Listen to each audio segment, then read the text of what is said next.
Everyone, and we're doing this podcast because we all want to improve our teaching, and one of the things that we're looking at is quantitative reasoning. Yes, I teach in the business department, and I also teach a class in computer literacy for the math department, Math 130.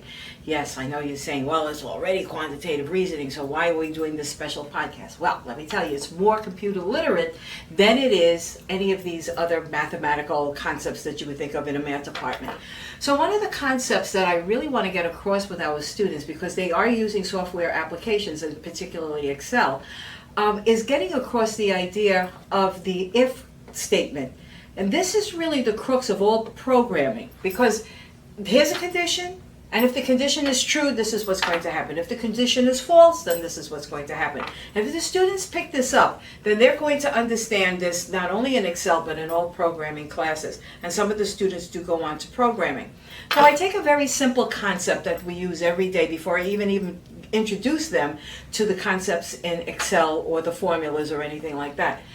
If it's raining, I will go to the movies. Positive statement. Now, what happens if it doesn't rain? Then I'll go to the beach. Okay? So if it's a positive statement, if it's raining, I will go to the movies.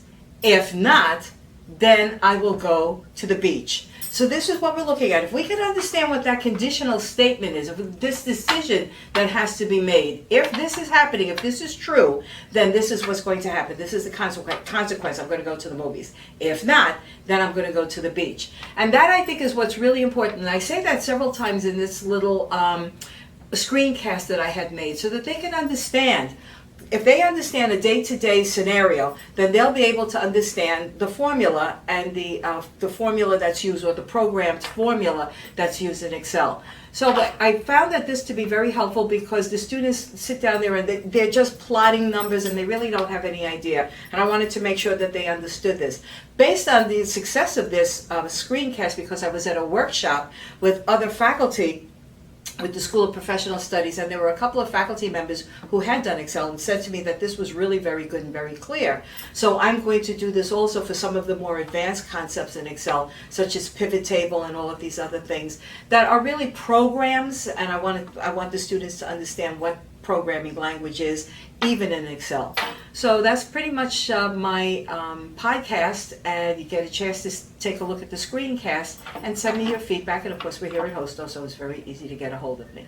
So I thank you all very much for your attention, and whatever feedback you send me, I will be most appreciative. Thank you. Bye.